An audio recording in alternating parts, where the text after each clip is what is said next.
Okay, this is video 2 of my functionality series here in mid-November of 2018. If you missed the first one, look for it. But basically what I'm doing is I'm kind of recapping the functionality of the interactive on-demand football media player because I've made a bunch of changes this season. All improvements, I think.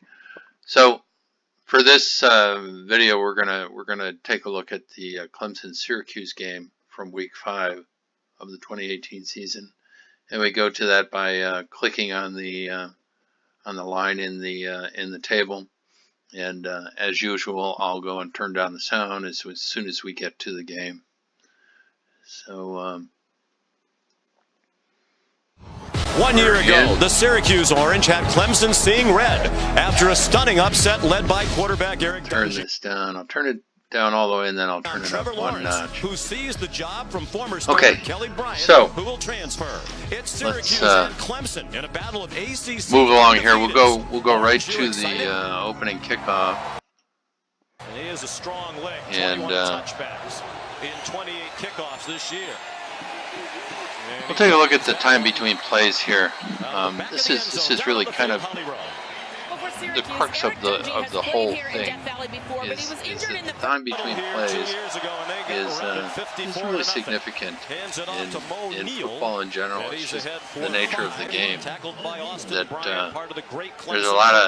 there's a lot of intense action, and then there's a lot of dead time before the intense action begins again. So, knowing that there are those that prefer to just watch the game. So, if you just want to watch the game, you just hit that to turn off the main menu and just watch the game. But I got to thinking about that, and you know, look at this. We have 35 seconds till the next play. So I thought I'd put an option in here so that you can cap how much time you spend on each play. So I have two options here. I have 20 seconds and 15 seconds. So I'm going to set it to 20.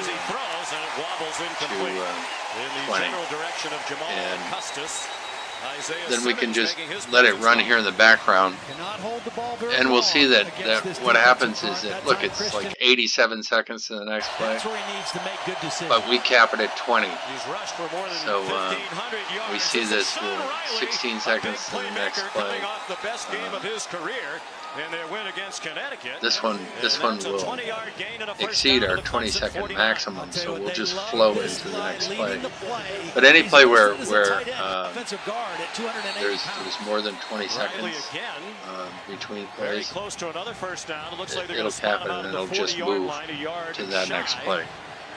So that sort of serves the people who don't really want to interact with the player, but they also don't want to spend the full 2 hours or 3 hours or whatever it is that it takes to run through the game.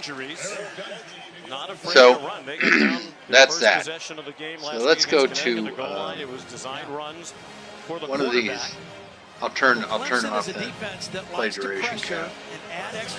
Exercise our own control over this. Into the bag of tricks, the orange early. Devin Butler hit the right arrow to move to the next option under that. At the 34-yard line, Trey Lamar, the linebacker, their leading tackler. That active control, and it turns it off. We'll come back here and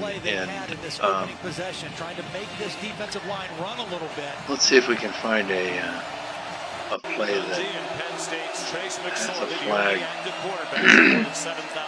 This is something that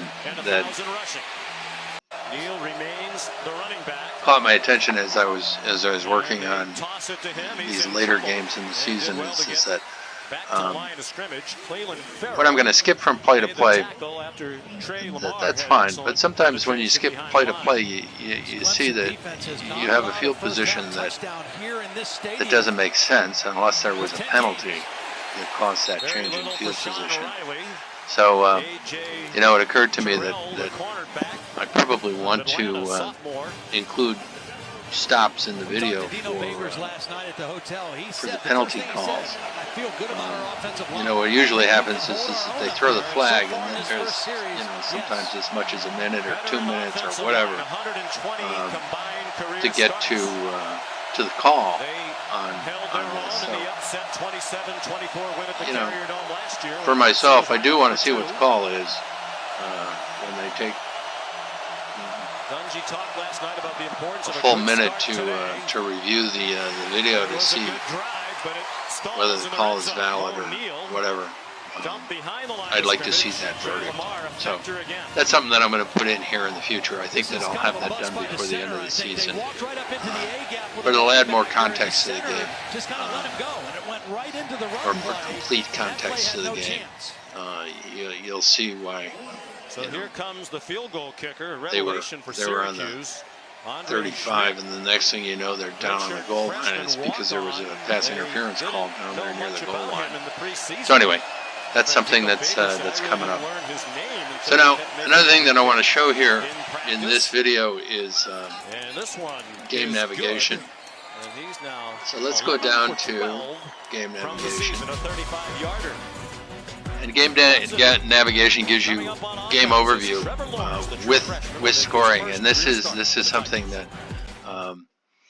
that goes away when you choose the play blind option. Is that you won't see the scoring information, and frankly, you won't see the outcomes of each of the possessions either.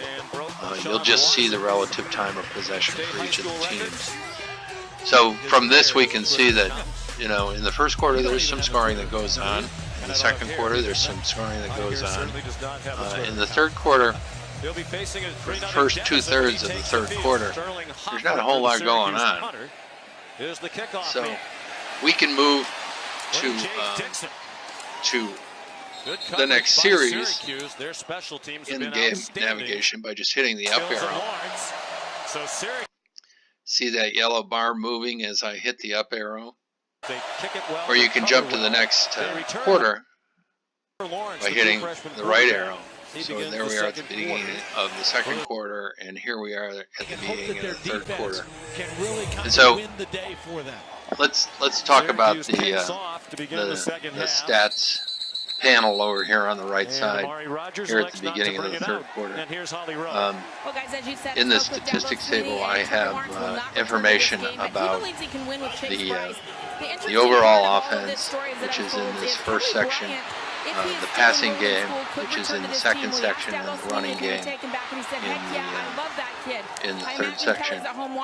And what we show is the totals for quarters that are already completed. So there are two lines here at the beginning of the third quarter that show the cumulative totals for Q1 and Q2. So we have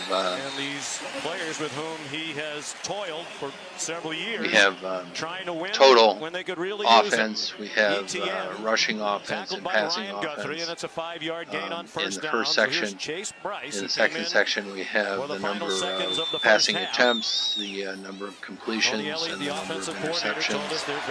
And then the third section, we have the rushing information. We have the number of rushing attempts, and then the yards per carry and fumbles. So these things update throughout the game. The yellow line, always at the bottom of each section, shows the totals